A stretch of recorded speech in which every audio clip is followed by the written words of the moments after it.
From the shores of Lake Erie, Browns fans worldwide. hope is alive and the future's bright. I'm John. There's the Gleam. I'm Steve. Let's get the Gleam together. Gleam, man. There's a gleam. Let's get the gleam, all right? Let's go. And good afternoon, everybody, and welcome to another episode of There's a Gleam podcast. I am Steve Hemmerich, as I said. That's John Ryder. We're a part of the Fanatical Elves Network, and which is also a part of the Fans First Sports Network. And how are we doing today, John? I'm doing great, Steve. I feel like the governor's given me a stay of execution last Sunday. Now I'm ready to tackle the second half of the season. How are you doing? I'm doing pretty well. I'm doing okay. I heard. I'm doing okay. What's that? I said I heard, but tell everybody what happened last night. Yeah, it's been an interesting 12 hours, so a little over 12 hours. So last night, right before we decided to go to bed about 11:30, we let Maya out one last time, and she got nailed by a skunk in our backyard. So that was fun. So we tried to get her cleaned up at about 11:30 last night. Luckily, we had some. There's a solution. I think it's peroxide, baking soda, and some Dawn dish soap. So we used that. It definitely helped, but it didn't take it all away. And then she was running around inside the house like crazy, rubbing up against everything. I'm like, oh, this is a disaster. So that was fun. Yeah, I think Trixie, our dog Trixie, got sprayed. I mean, it was absolutely terrible. And I think we used tomato juice or something. Yeah, there's so many. We have, I think it's called Skunk It or something, but we tried that. Deb actually took Maya up. Pet Supplies has the doggy wash, where they can do baths and stuff. So she's up there now doing it another go. So do they have a special shampoo that they give for that? I don't know if they have anything there. I know it said when I Googled stuff, that mixture that I said is pretty popular. That Skunk Out or whatever is kind of popular. There's a few. I've heard about the tomato juice before. And then I've heard, after you do all that, try and do regular shampoo too. So I'm just trying that. And then we have our fence. There's a section of our fence that broke off. So this morning we went to let her out. Luckily, Deb checked first. And there's a deer in our backyard, which is, I'm in Willowick. Houses are on top of each other. My yard's fenced in, so we never get a deer in our backyard. But because of this opening, there's one there now. Well, I guess you got to seal up that opening. Right. Well, and it all stemmed the house next to us. The son took over once the father died. Uh-huh. So he did all these renovations and had this crew there, and they backed up into our fence post, and they had like one of those little small hoe things or something, backed up into it and messed up our one of our posts. So that was always leaning, and they were supposed to fix it. Of course, never did. So, but yeah, that's about it for me. How was big news was how was the daughter's wedding was last weekend? No? Oh yeah, it was great. Beautiful day on Saturday. She had got married around 4:00. We were over at the Co-Lab in Lakewood, which is a small little venue. Okay. The wedding was nice. The food was great. We had a great time. And so they went up to Hocking Hills for a couple of days, and then they'll be going on their honeymoon, I believe, in February. Okay. Yeah, it's not a bad idea. I remember we did ours. It was so tough because you did the wedding, we did the full reception, and it's 11:30, 12, and we left the very next day on like a 6 a.m. flight. We did a Southern Caribbean cruise. And there's more and more people either wait like a week or go later. I'm like, what? There's kind of something to it. You're so tired and trying to do so much jammed in so quickly I kind of like that. Yeah. I think it's a good way to go. It gives you a little bit of time to recover. Even like myself, I was exhausted on Sunday. I couldn't do anything but eat a pizza. No, that's and we're getting older, my friend. That's one of the, I guess, pitfalls there. But no, it sounds like you guys had a good time and everything, so that's good. Well, speaking of Sunday, eating that pizza, we had a bye week last week, which was a nice little break. And for me, it came at a great time with the wedding and everything going on. But there wasn't Browns game news, but we had some news this week with Kevin Stefanski giving up the play calling to Tommy Rees. Yeah. Yeah, no, that was like you said, for not having a game this week, it was there's a lot of activity. Well, then of course they had the NFL trade deadline, so we'll get to that too. But yeah, what'd you make of the Stefanski? That kind of came as a surprise when he had his press conference. I was listening live and he just kind of like, Tommy Rees is going to be calling plays. What do you make of that? I think it's a really good idea. Mm-hmm. I think that's going to help Stefanski just overlook the whole team a little more closely. Okay. He's not afraid to give up that play calling. You saw that with Ken Dorsey last season. Yeah. So I think I think it takes some off of Stefanski's plate, and it also will see what Tommy Rees can do as offensive coordinator. Do you think it's a desperation move at all, or no? I don't think so. I think I personally kind of feel like Kevin Stefanski and Andrew Berry are safe. Okay. Everything that they're doing, it appears that they're not really on a hot seat right now. Right. Now that could change by the end of the year. Mary Kay was saying, so I think I read something that, Browns, I think I saw it today, as a matter of fact, that the Browns don't want to fire Stefanski, but may have to by the end of the season. I don't know. I thought it was interesting how she phrased it. I guess if you win like 6 games in 2 years or something like that, it's kind of hard not to fire him. Right. But I think if they fire him, they have to fire Andrew Berry too. These guys are all packaged from what I can, figure out. Him and along with Dee Podesta, I think 10 years Dee Podesta's been here and I haven't seen anything spectacular out of what he's doing. No, he's a behind the scenes guy, I guess. Yeah. But yeah, no, that was a little bit. That was the first kind of bombshell. There was that. So we'll see. I don't know if I just wonder myself. Stefanski's strength was his offense, calling plays. That's why he was hired. Last year it was, hey, we're running a new offense. This was his again. I don't. Is Tommy Rees, who's got no experience, is he going to be a better play caller? Is it? It's the same offense, so I'm kind of curious to see what happens. Yeah, I think that's a good point. It's the same offense, same players, and what will the play calls be? And will they be better or worse? Right. But one thing I'm kind of curious if he plays. I know Bond did it. I thought I read today he's not practicing, but Isaiah Bond, he was with Tommy Rees at Alabama. It seems like we've been struggling to get receivers involved. So I'm curious to see if he's able to get him more involved, or Jerry Jeudy, or just I'll take any receiver at this point. Yeah. So that'll be interesting. Big news, of course, was also the trade deadline. And, at first I think speculation was, the Browns look for them to sell off all their big high price guys coming off last year deals, and then Joku, Teller, possibly Batonio, to name a few. And then there were some reports, I think was it Ian Rappaport or Adam Schefter, look for the Browns maybe to be buyers and not sellers. So everybody's like, oh, okay. And then, John, when it was all said and done, they made one trade. Yeah. What was that trade? Let's see. That was we got another 6th-round pick, which is nice. Sarcasm. Right. And then we traded Joe Tyron Shorenka to the Bears and 7th-round pick also. So we received a 6th-round pick. Yep. They signed him to a 1 year, I think it was like $4 million deal. So it was only a 1 year deal. He barely played for us. So yeah.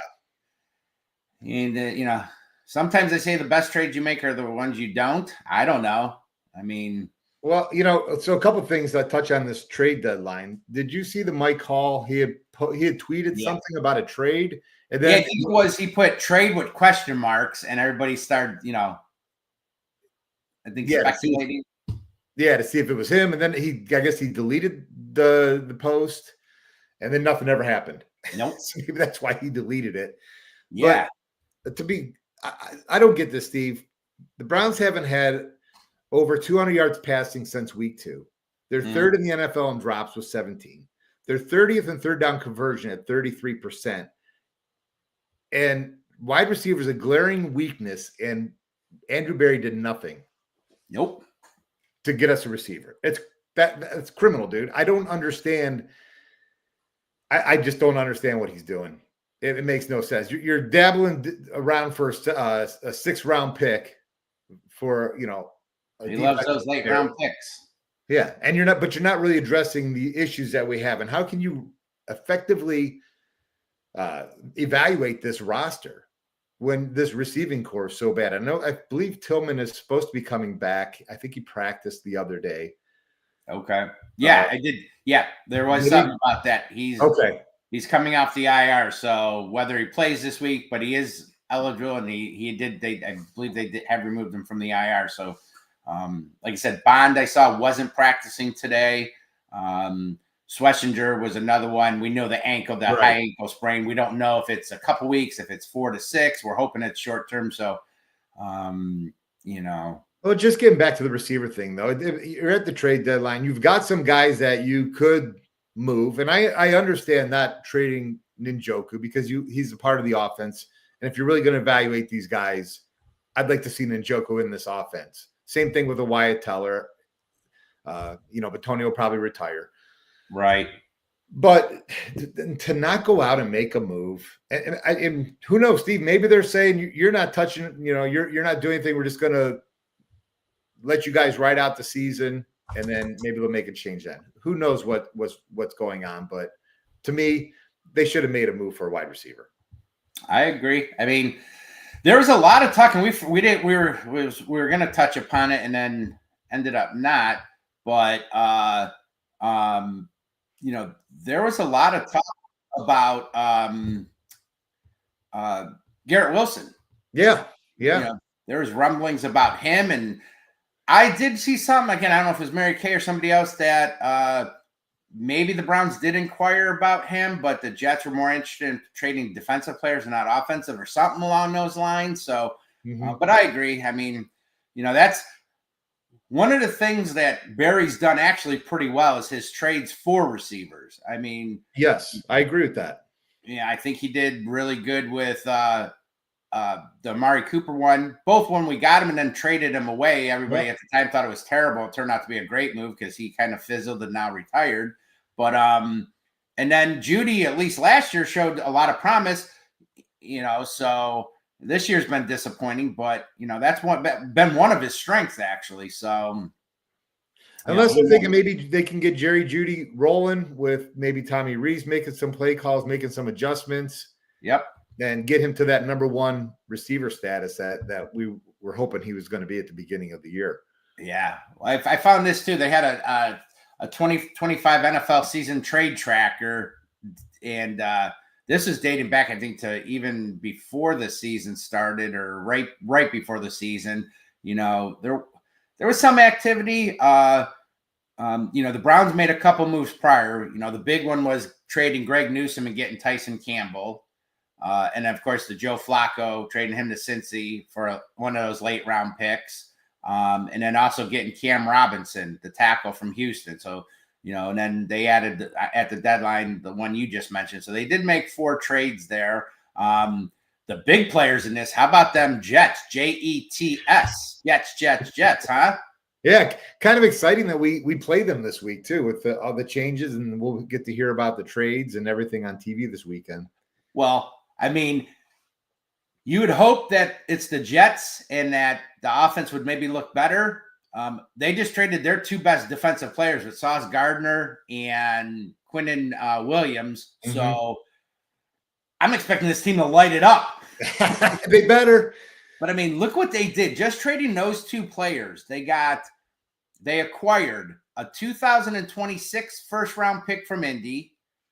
And then also a 2027 first round pick from Indy. Plus, I think they got a receiver. Is that Adon Mitchell guy? Yeah. To me, with the Indianapolis doing that, you know what I made out of that, John?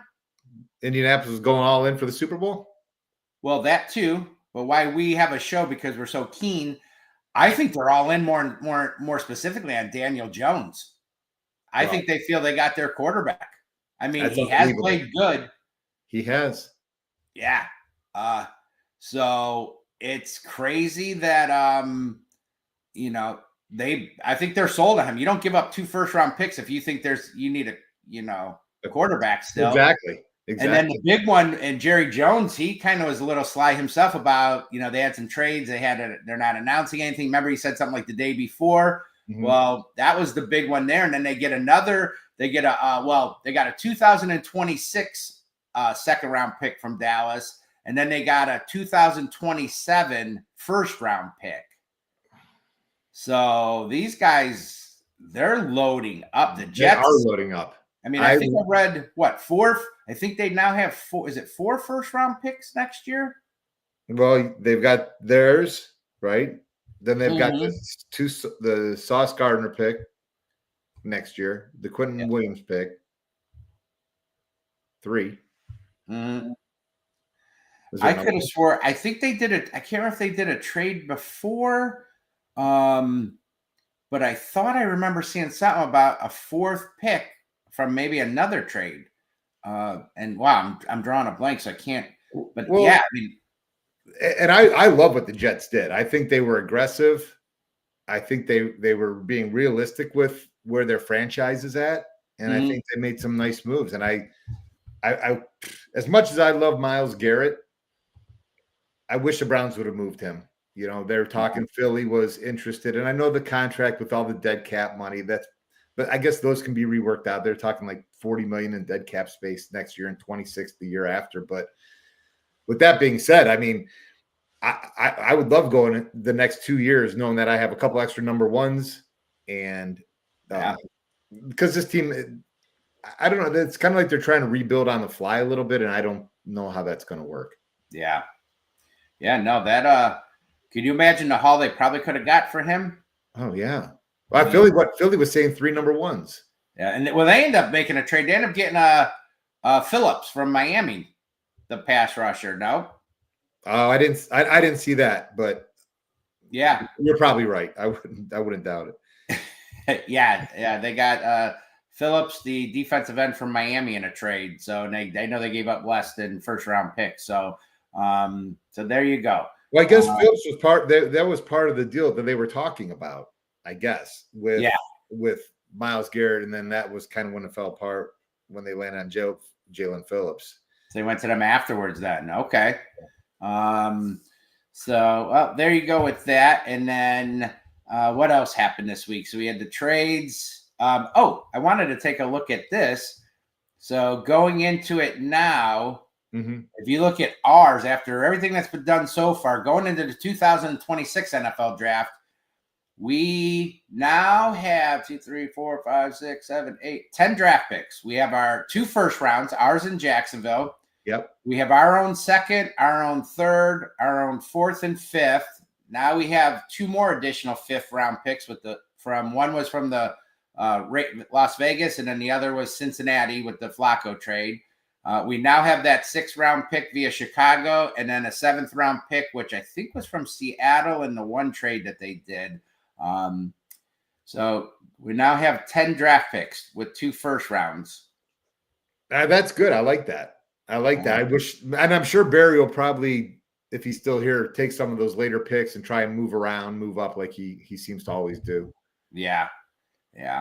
Well, and then on another front, our own John R. here at Get the Gleam on X made some major national news this past week. I swear we are trendsetters, John. Trendsetters. We talked about that, the Browns, the potential PSL tickets prices, and potential season ticket prices and PSL. And what happened? Your TikTok, went on the Ultimate Cleveland Sports Show. They used it. Yeah. I didn't even know they used this. Somebody reached out to me and they're like, "Hey, your TikTok's on the Cleveland Sports Show," and they sent me the link. So pretty cool.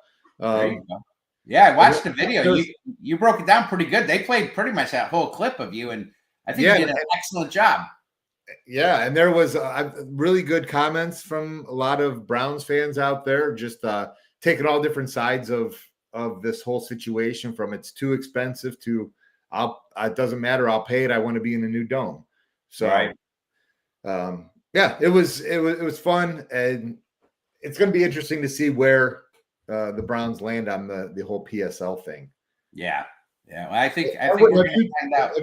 Have you heard anything with other teams at all, like their PSLs? Actually, it's funny you should say that, but I saw something I wanted to bring it up last week with the show when we were talking about it, and I flat out just forgot, and also time. But I did see this, and I'll pull this up here. I don't know if this is official or if this is potential, but Buffalo, they're building their new stadium, and is that supposed to be ready next season? Excuse me. Next year, maybe the year after. I'm not sure. Yeah, and they had some PSL prices, and their top one, and again, I don't know if this is official or if this is what's been proposed or where they're at.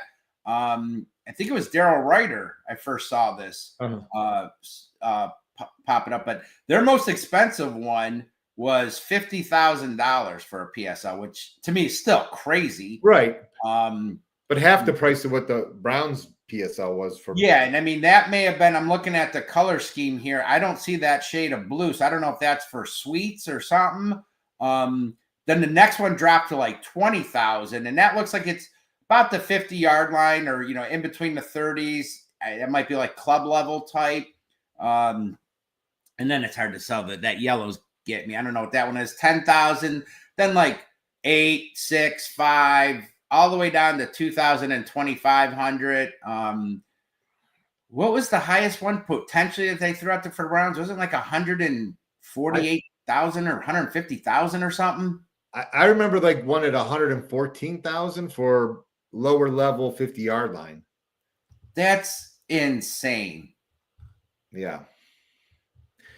I think Buffalo started selling already, if I'm not mistaken. I thought I heard them say something about the upper deck is pretty well sold, I believe, in Buffalo. Wow. That is crazy to me. And it sounds, I don't know, maybe you would know, but it sounded to me like the Browns want to get these things like selling next year.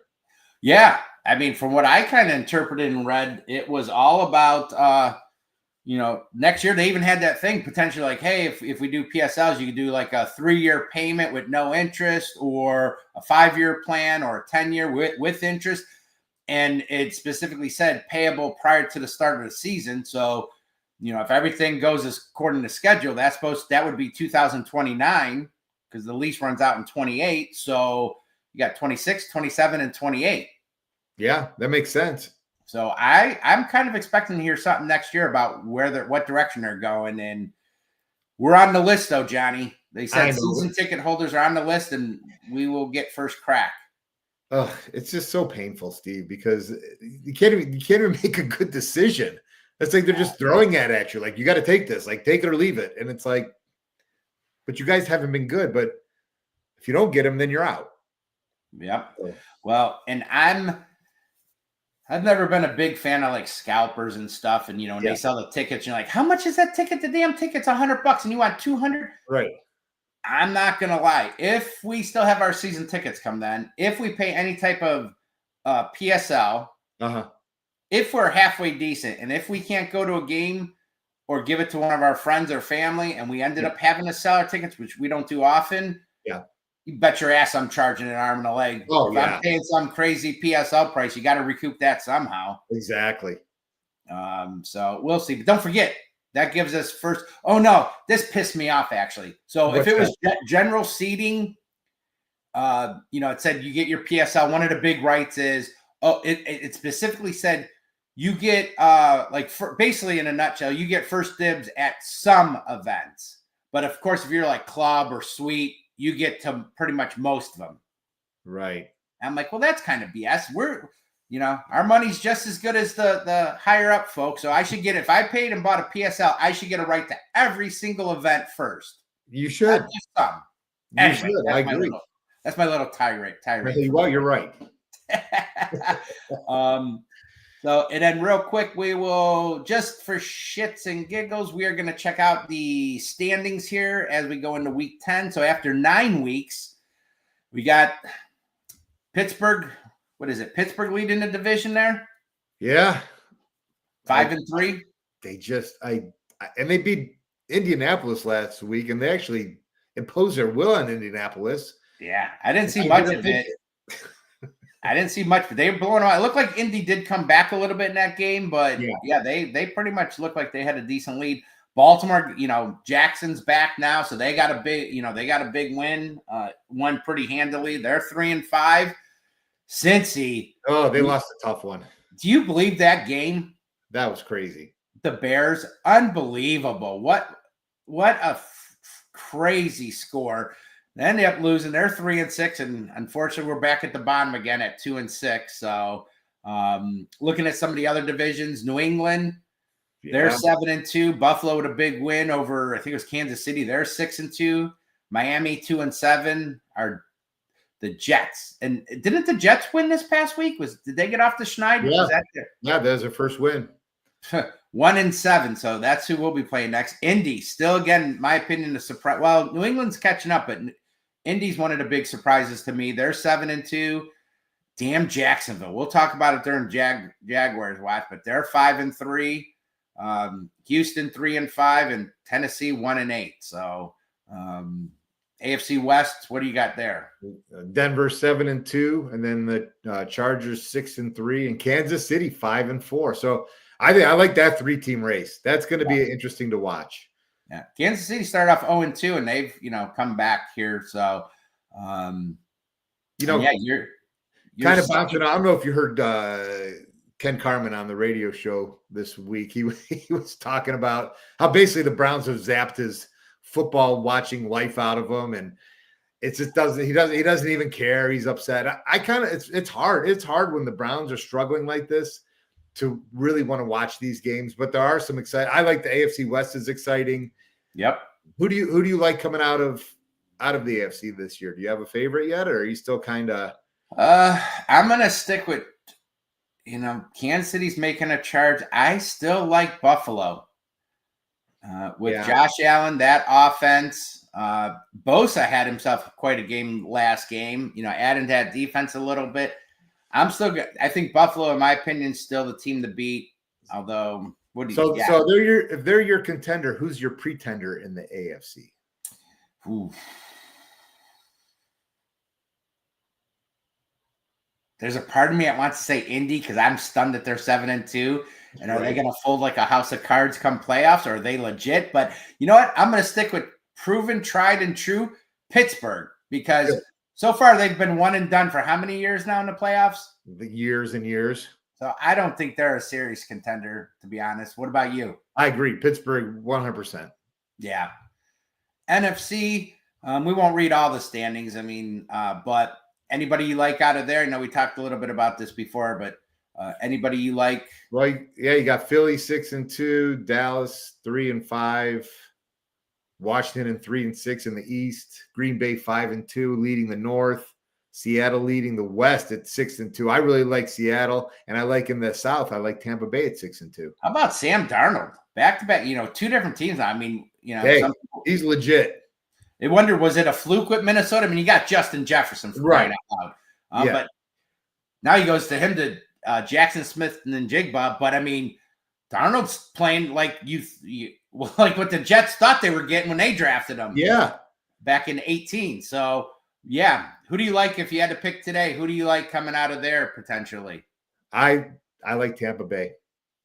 Oh, Baker. I like Baker. I'm not a Baker boy, but I do like Baker Mayfield.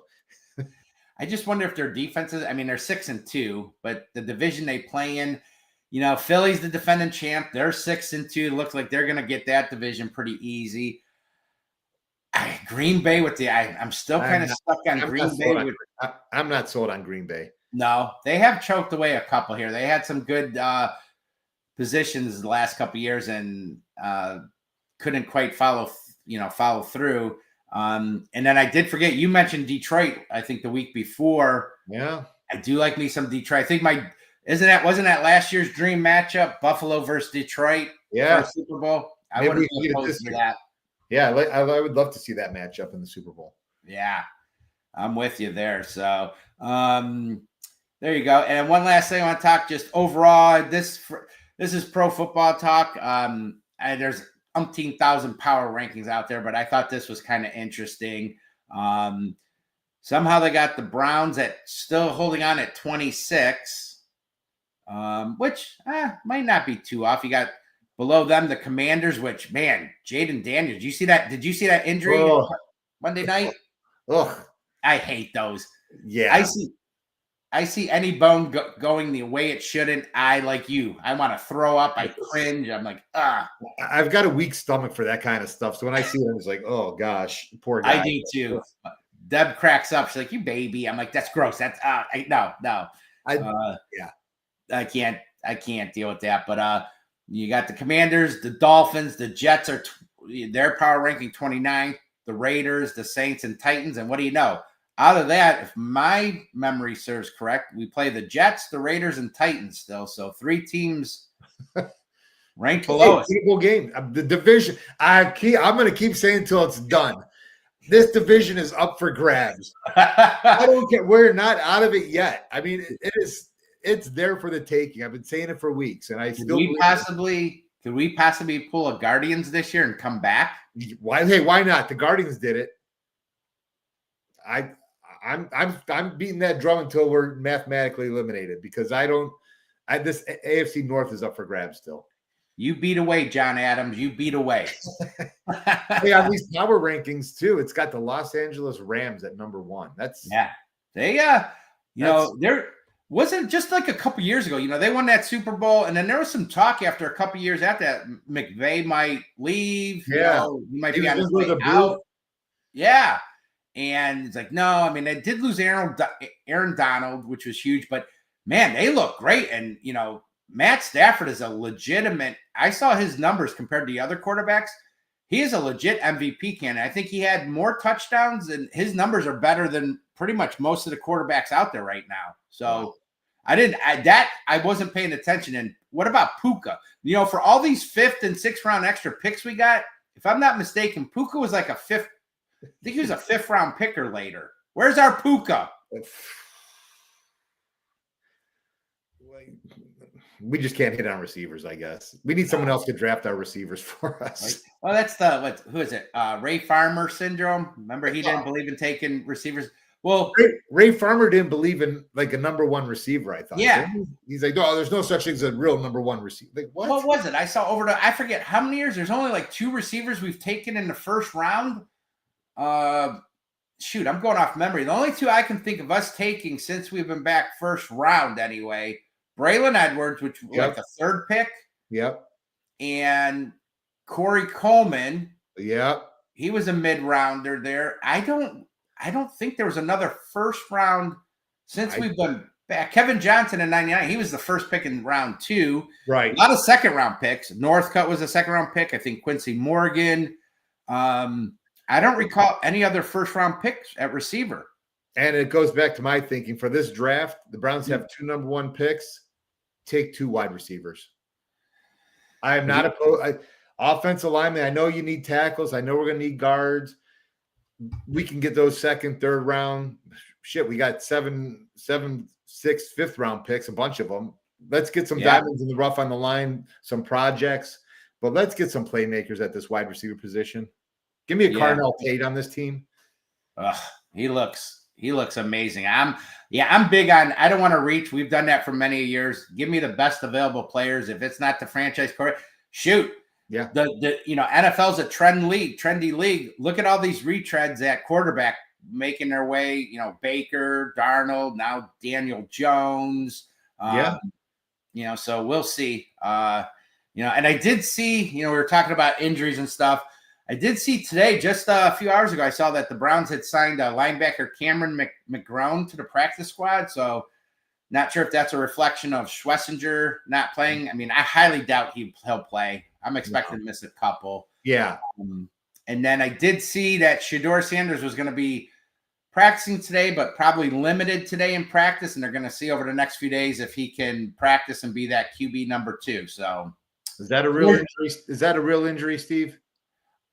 I think so. I mean, what do they benefit from it? I guess Well, it keeps people quiet. If he's hurt, they can't talk about why isn't he playing. I mean, that is true, but if I'm Shador with the chance of, would I agree to it? Maybe. I don't know. Who I don't knows? know. It's probably legit, but it always makes you wonder a little bit. Yeah. Well, on that note, we're gonna wind up that, and let's move on to our. I don't know how good of a therapy session this is gonna be, but got some therapy. It was What's a bye that? week. It was a bye week. What do you expect? Right. Well, a couple things. This just to kind of throw some salt on the wound. I came across this. So Joe Flacco, they had stats so far this year in 25, 4 games with Cleveland, and now he has 4 games with Cincinnati. When he was with Cleveland, he threw for 815 yards, 2 touchdowns, and 6 interceptions. And since he's been with Cincy, those 4 games, it's 1,254 yards, so over 400 yards more, 11 touchdowns to only 2 interceptions. Wow. Jeez. That was a big one. Yeah. A couple of things on that for me. One, it's they've got the receivers that we don't have them. Yeah. And in the end, it kind of doesn't matter because Cincinnati still lost because their defense is they can't even outscore people. Well, that is so bad. So I don't know. I this is tough, Steve, because Joe Flacco probably wouldn't really make much of a difference. Let's get these young guys playing. Get Gabriel out there. Give him some more time. 4 games is not a very big sample size at all to see what Gabriel can do. I would agree, and typically I would agree, but I'm not sold on the kid. I've never been a fan of short quarterbacks. I have a lefty issue. Yeah, me too. I mean, it's not fair. But you have to give him a fair shake. I would concur that that's probably true. Even though I think we know how it's going to end. Yeah. Another little thing I saw that I thought was a little bit, if you want a little bit of a maybe a laugh, but they had conference champion odds. So okay. So this is what basically our odds of us winning the North, because this is pointing to everything that I've been saying. No, it's the conference. It's the whole. So coming out of AFC, basically going to the Super Bowl.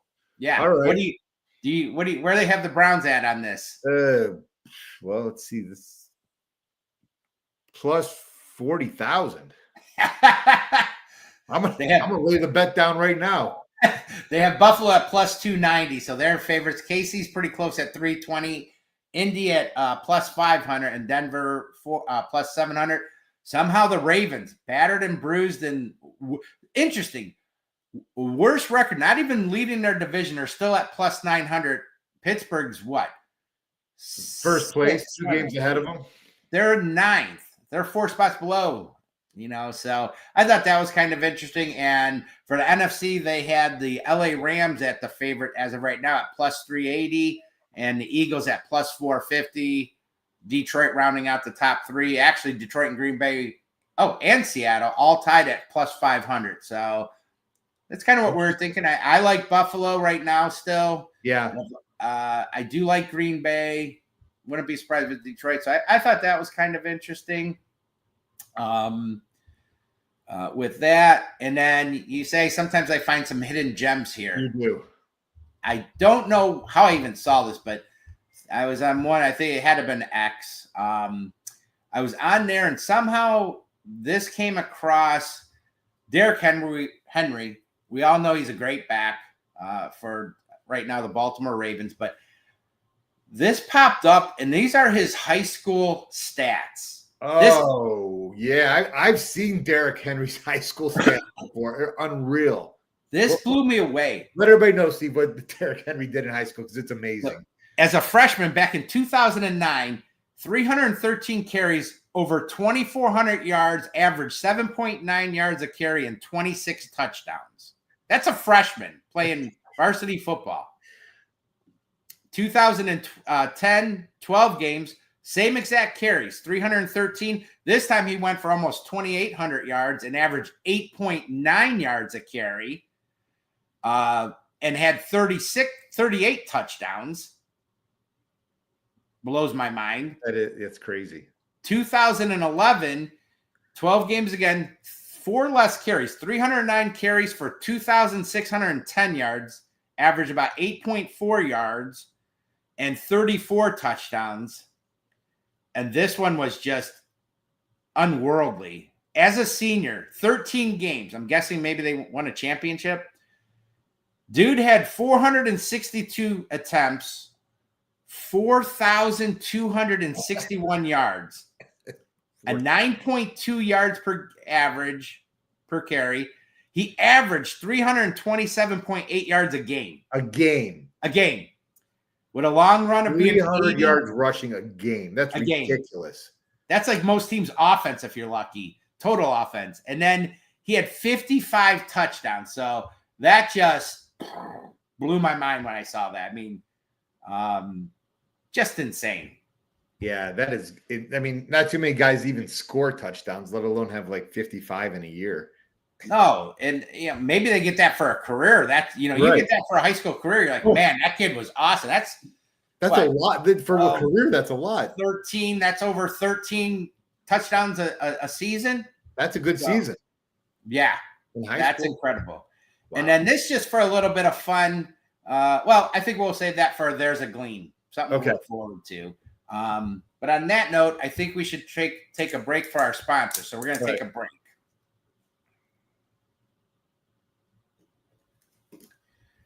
And thank you. We want to thank our sponsor, Hemisphere Coffee Roasters, or again, based out of Mechanicsburg, Ohio. You can find them at hemispherecoffeeroasters.com. Check them out. Good local company. And as they like to say, they shake the hand of the coffee farmer. So give them a try. All right, Johnny. All right, looking ahead to this Jets game. I'm excited about this one. I think this is where the Browns make their big push in the second half of the year. So the Jets, we talked a little bit. They won last week. They beat the Bengals 39-38, and so they've got a little bit of momentum. Of course, they made the trades, so that's their defense might be put to the test a little bit this week. And then also head coach Aaron Glenn has them publicly declared his starter between Justin Fields or Tyrod Taylor. So that's amazing. Who would you rather see, Tyrod or Justin this weekend? I didn't even realize Tyrod's still playing. Former brief time there at Brown. I'd probably go with Justin. He's the younger guy, I guess. Yeah. He had a good game last week, too. I thought so. That's why I was surprised it's an issue, but okay. Of course, we bought our defense, the strong part of our team, but averaging on offense only 15.5 points or 15.8 points a game. So the Browns need to hopefully score over 20 points this week. Yeah. Same thing. The Jets offense, they've been inconsistent. Also, they've been averaging about 21 points a game. Which I don't think they're going to get this week against this Browns defense either. No. And then the line. So the Browns are 2.5 favorites this week. It's not surprising. No. Especially with after those trades and stuff. Yeah, I heard the line moved after the trades. I don't know what it was before, but they said the line did move after those trades. Makes sense. So I don't know. This week, it should be interesting to see what the Browns can do, especially with the offensive coordinator change. Mm-hmm. And hopefully we can get some of these wide receivers into the game, get them some production out of them, because Sauce Gardner is not going to be there. Sauce Gardner was NFL Defensive Rookie of the Year in 2022, two-time Pro Bowler. Yep. So that's going to help the Browns this week for sure. Well, and I think that a lot of people had him as maybe the best. They're definitely top 3 corner in the league. So I'm expecting this team. We'll save our predictions for the end of the show, but I'm expecting them to light it up like Las Vegas, baby. I hope so. Time will tell, right? Yeah, time will tell. Often I know who was it, Breece Hall with them. He was begging to get out, wanted traded. I thought I read that if you can work out a trade or something. He obviously didn't get traded. So you're coming off a bye week, right? You've had 2 weeks to game plan. Tommy Reese is now the play caller. Is going to say the little bit of success we've had on offense has typically been those scripted plays to start, and then it seems like after that it's what happens. So right. That offense doesn't scare me. I mean, the only weapon they got is Garrett Wilson, and he actually missed last week. He was out, and I don't even know for sure if he's going to play this week. So if they don't have him, we should dominate this team on paper. Remember we were at this. Remember when Justin Fields was with the Bears a few years back, and they almost came back. That was ended up the game that he made out. He made some plays with his legs and moving around and throwing some bombs and stuff. The mobile quarterbacks give us a little bit of a trouble, but I'm not expecting much. Their offense doesn't scare me. Their defense should be terrible. So, well, I guess we'll see. You're making a good case for me to change the score of my prediction. Go with your gut. Okay. Always go with your gut. We'll see. But all right, my friend, we will see how this goes. Anything else you want to add to this? No, not with the game. I guess it's kind of just one of those things. We'll see what happens, and get ready for a Browns win. And it's Sunday, 1:00 in New York, the Big Apple. So, are you doing anything special for the game this week? Oh, great question. I haven't planned anything yet. I'm sure I will have something going on. What about you? Not sure. Last week with the bye week, I think I told you I ended up doing that CPR AED class. So I am officially certified. So I am ready to save some lives. This week, I don't know. Might just stay home. May end up going down to our boat club. Usually gets together. Everybody brings stuff, food, and watch it down there. So I'm undecided. Yeah. We shall see. I'm going to watch it, though. It was nice having a little break, but I'm ready to see some Browns football. Me too. There you go. All righty. Let's move on to our Jaguar watch. Yep. What do you got for us? Well, unfortunately, Steve, the Jags, they won last week. Is that not unbelievable? 30-29. And then their kicker, Cam Little, kicked the 48-yard field goal with 16 seconds left to force overtime, and then they win. I was stunned. Oh, and by the way, their kicker, Cam Little, had a 68-yard field goal. I was just going to say. New NFL record. Yep.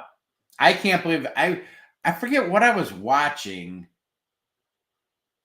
and then they were talking, because that game went into overtime, I think. Yeah, it did. And I remember seeing, 30-29 or something. I'm like, oh, they lost. And then whatever show I was watching, like, I think it was my buddy. Was it my buddy Ethan?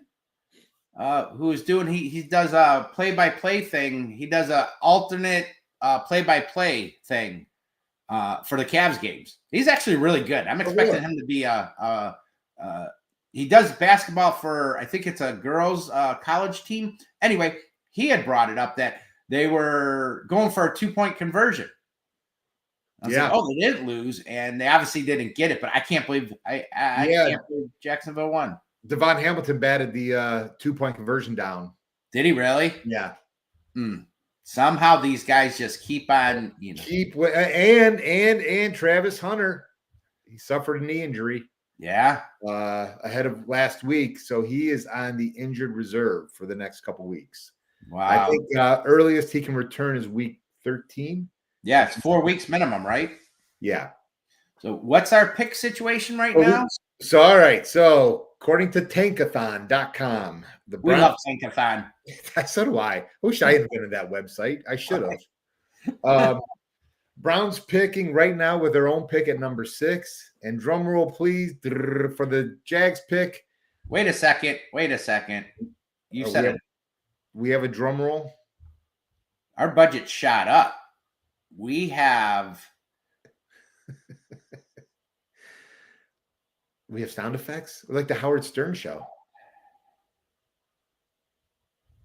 Or maybe not. Maybe we don't have sound effects. Should I just do them, Steve? We had it, and I think it's now gone. Yeah. Drum roll. Jags pick for the Browns. Is that Chewbacca? Oh, wait. I found it.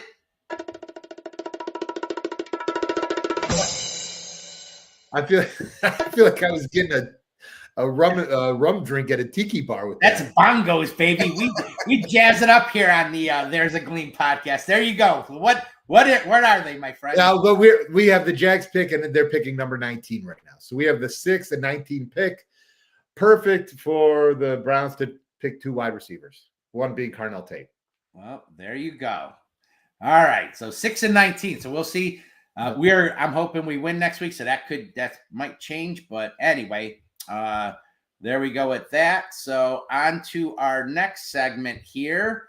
And this is always one of our favorites. I think a fan favorite is the one we get so much feedback on, our land segment. And this time I took the reins on this one. Yeah. I was busy. I had a lot going on last week. So you took it over, and I think you got a great one here. Well, I did too. We talked before. I love the West Side Market. So I went down there and surprised my wife because we've got a freezer and fridge full of food. But I'm like, yeah, but we don't have sausage and kielbasa. So we ended up taking a run down Friday. What's a Cleveland household without sausage and kielbasa in the fridge? Right. Throw in some pierogies and we're good. So I convinced her to let me run down to the West Side Market, and she didn't go in. She wanted to wait in the car. Her knee's been bothering her. And I think I called you afterwards to let you know that I went there, and I must have been in there for a good 30 minutes. You know me, and if you watch this show, I like to talk. And I've got my places down there I like and talk. Well, what she didn't know, and I think I told you, was I made a pit stop first over to Johnny Hot Dog. Yep. And the look she gave me, she's like, you did what? She's like, you've been gone for over a half hour. She's like, I thought you were getting food. You ate in there? I'm like, well, yeah, I got it. You're at the market. I got to get something.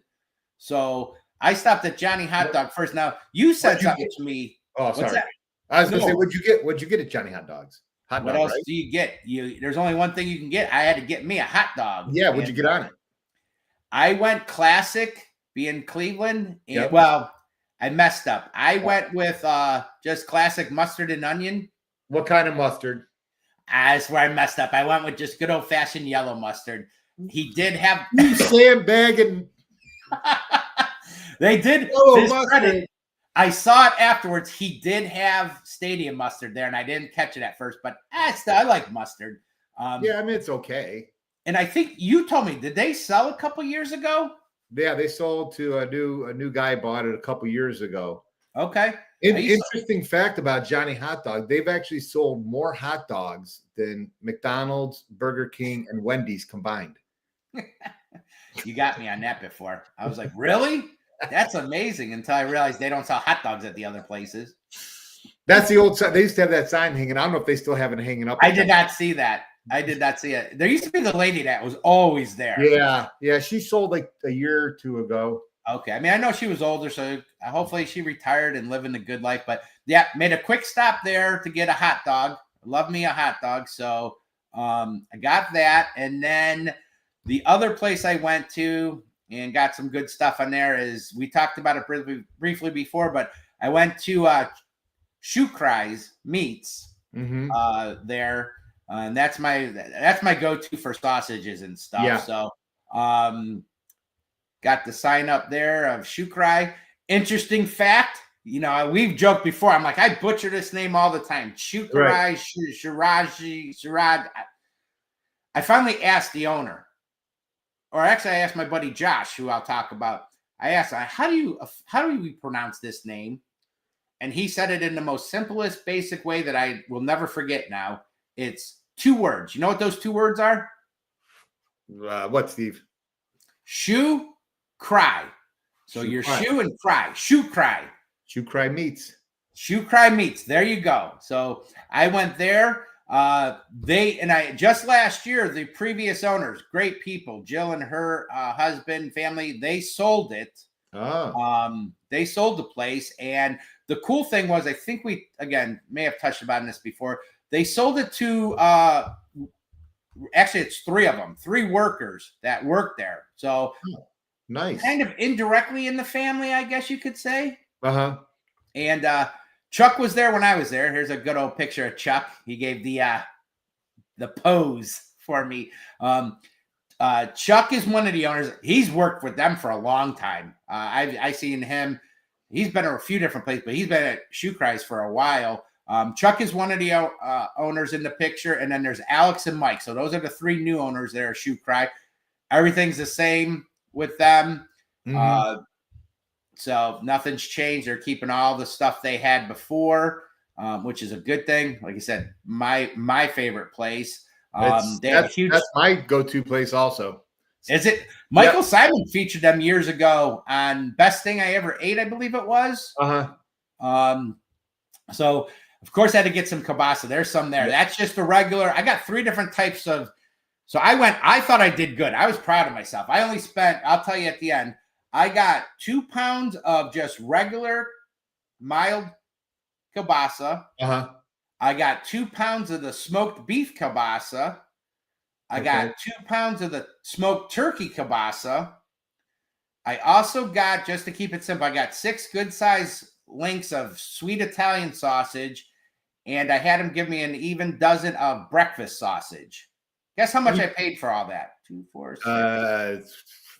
$50, $60. Yeah, not bad. I spent 65, which my wife's like, "You spent what?" I'm like, "I thought I did good." I think that's not bad.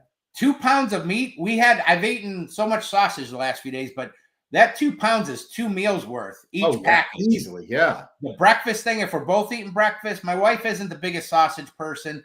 That breakfast is three breakfasts of sausage meat, and then the Italian sausage is 2. So I think when it's all said and done, 2, 4, 6, I got like 8 meals of meat, and then at least 2 or 3 meals of breakfast protein for $65. So I was happy with it. I thought it was a great deal, and I like it. So that's all that matters. I've never had the breakfast sausage. No, I like it. Good. Yeah, I like it. It's got good flavor to it. They have a few different ones. I mean, they do a variety of stuff.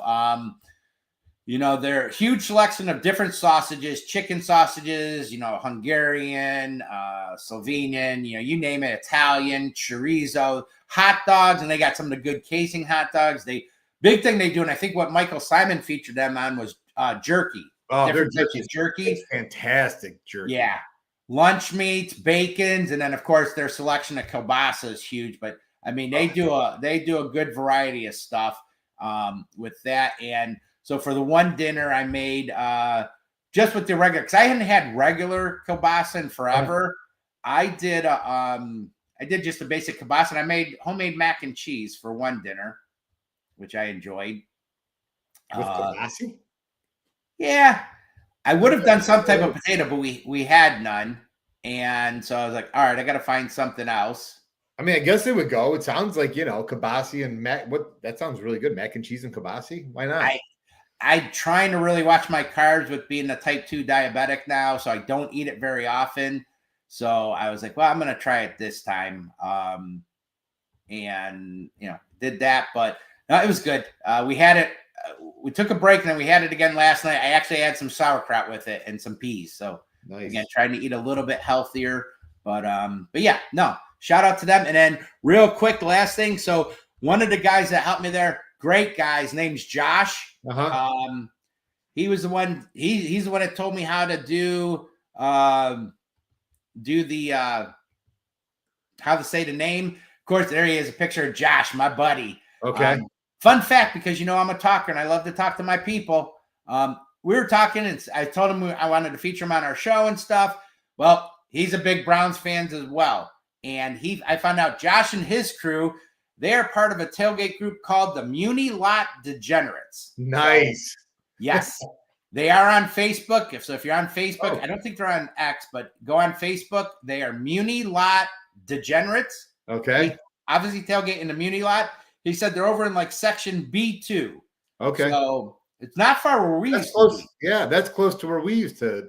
Anybody that's familiar with the Muni Lot and goes down there, Brown's Bunch is a pretty popular tailgate group. He's just a little before them. So I want to give shout out to Josh, and we've got an open invite anytime. He's like, you and I are more than welcome to join them. Great. So I told him we very well may be taking him up on that offer here soon. So definitely, without question, we'll be. Shout out. We need to make our way to the Muni Lot anyway. So now we have a reason.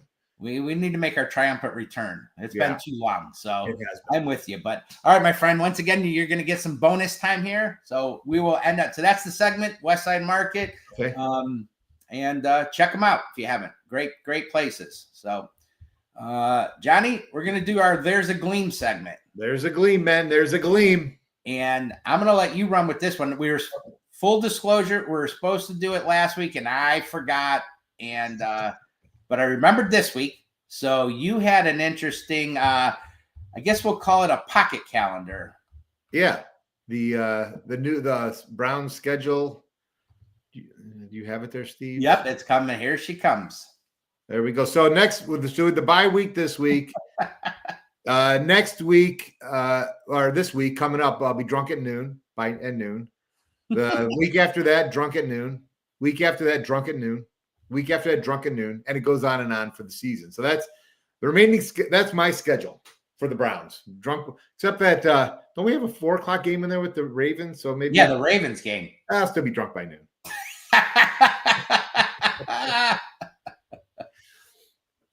I love it. Love it. There's awesome. A gleam. That's a gleam. I don't really have much with it being a bye week and stuff this week. The one thing that, we like to try and keep things somewhat positive as much as we can.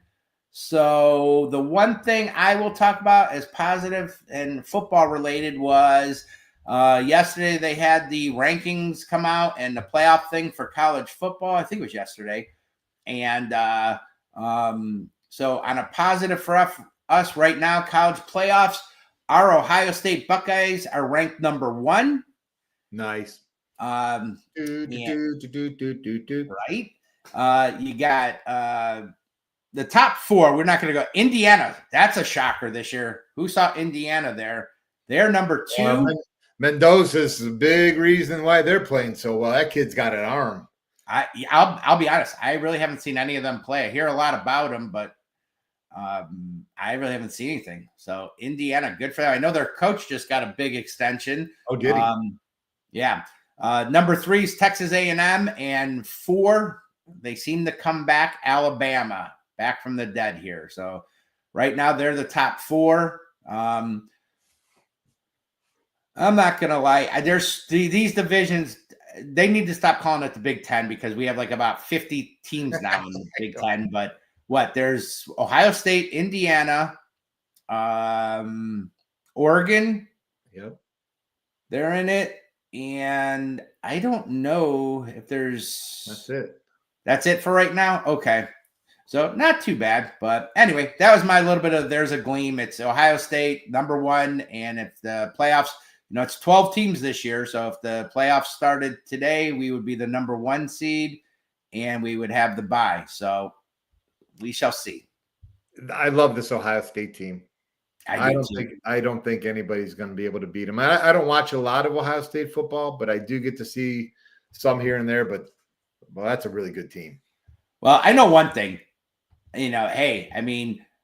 Ryan Day was on his way. After that Michigan loss, everybody's like, he's got to go, get him out of here. And then lo and behold, he comes back, wins the national championship, and he's the toast of, all of Ohio again. But he needs to beat Michigan. Yeah. National championships are what it's about, but we still want to beat Michigan. You got to beat Michigan. So there you go. All right, my friend, we'll wind up here. Yep. Closing comments here and stuff. Okay. What do you got for us, John? All right. So we've got the Browns team stats this week going into this game against the New York Jets. On offense, we're ranked 31st, and on defense, we're ranked 2nd. The Jets, on the other hand, their offense is ranked 25th, and their defense is ranked 21st. So they're kind of middle of the pack all the way around. Last game, Steve, you remember the last game that we played against the Jets? Was that not? Was that home? Yeah, was that not the clincher for when we made the playoffs? Yes, it was. Flacco fever going rampant. Yep. Joe Flacco. That's when Flacco led us to the playoffs. That was my favorite, probably my favorite memory of being a season ticket. It was the best game we've been to. I'm with you 100%. That, and I was like the night that Baker Mayfield came in against the Jets, believe it or not. Wow, look at this. Look at how good the Jets have been to us. Baker, that was magical too. You're right. They haven't been that great to us, Steve, because Wait a second. Real quick. That game against the Jets, was that when Tyrod was the quarterback and he got hurt or taken out? Was he the quarterback of that game? Why do I think game? When Baker came in? Yeah, he got hurt. Yeah, he got hurt like in the first or second quarter, maybe. Yeah, Baker came in. Yeah, okay. Yeah. But the Jets have not been that great to us, Steve, because in 2022 we were leading late in the game by 2 touchdowns with like 2 minutes left. Nick Chubb scored a touchdown, and then Cade York missed the extra point, and then Joe Flacco threw a 66-yard touchdown. They got an onside kick, and then Joe Flacco threw a 15-yard touchdown to Garrett Wilson, and that was the ball game. And the Browns lost. That game. So I thought that game was over. I remember. I was just gonna say I wanted to leave. I'm like, let's just go. Let's beat. I did leave. I left. I'm like, oh, we got it. I'm walking out because we were at the Burke at the time, going to the car at Burke, and this guy's standing there. He looks stunned. He's like, we fucking just lost. I'm like, what? How do we lose? From the time I walked to the stadium to Burke Airport, sure enough, 2 quick touchdowns by Flacco and an onside kick, and then Brissett threw an interception to end the game. I blame you. I blame me too. I shouldn't have left. All right. So predictions this week, Steve. What's your prediction? Sir. You want me to go first this time? Sure. Why not? Well, I am feeling optimistic. Going into this, I thought this was going to be a win. Even after all the shit we've watched the first 8 games, I still think this is a win. And especially now after the Jets trading their 2 best defensive players, I'm feeling it. It could be all the kibasa I've stuffed in my face over the last 3 weeks, but I am feeling it. I am going with the Cleveland Browns and an offensive explosion, scoring 31 points. And I have the New York Jets, Jets, Jets going 10. So I got us winning 31-10 is my bold prediction. Nice. So Steve, you've totally changed my mind this morning. I have that effect on people. You do. So I'm going to change mine right now. I had the Jets winning this game 10-9. Wow. But now talking to you, I'm feeling better. I'm going to go the Browns. I'm going to go over 20 points, 24, and the Jets 10. 24-10. Yeah. Browns.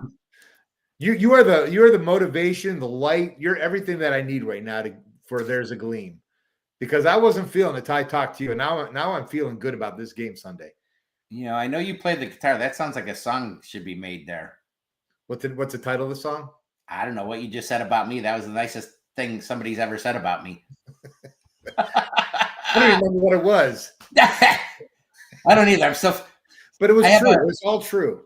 Well, I've been told by many people I'm special. So there you go, for what that's worth. So there we go. So we both got the Browns winning. So we will see how that turns out. I want to add real quick that tonight I am going to be joining my buddies over at the Dog Chug. They graciously asked if I wanted to be on one of their shows. I watch them a lot. If you don't see them on X, Dog Chug, it's great guys, Andy, Roger, and Ed. And then their 4th co-host changes. I think it's Lana. But I will be joining them tonight at 9:30, and I plan on getting my drink on, because if you've ever seen them, you know their shtick is they drink when they have their show. So I'll be, I work at night, work second shift. So I will be watching though, and have it up. And that show's made for you. You're going to have to take the day off and join these guys. I got plenty of time. Maybe I'll have to do that. I enjoy. We met Andy before. Actually, funny as you say, it was that Jets game that we won, Flacco Fever. Oh, we were over at Eric's tailgate. West Third and Summit guys, Top Dog tailgate. Yeah, 536, right? Yep. And Andy showed up, and I'm friends with him on X and stuff. And he showed up, talked with him for a little bit. I mean, Eric, they have that's the all-inclusive stuff. They dropped the tub of beer all over the ground they had all that beer left over. So we bonded over having some beers there. So okay, cool. Well, yep. Have a good time tonight. That should be fun. What kind of beer are you drinking? Because I'm trying to watch my carbs here. Right now I got some Michelob Ultras. Yeah, I do have some Coors Light. I don't think I'm ballsy enough to bring out the Christmas ale. No. And then I got my bourbon area set up now, and I finally cracked open a bottle of Blanton's, which I sent you guys a photo of. But I think I'm just going to go conservative and just pound some brewskis. Yeah, have fun with the fellas and Lana and the rest of the gang there. So anyway, that'll do us for this week. Please remember to like, share, follow, subscribe, all that good stuff. Spread the word. As always, want to thank you guys for tuning in.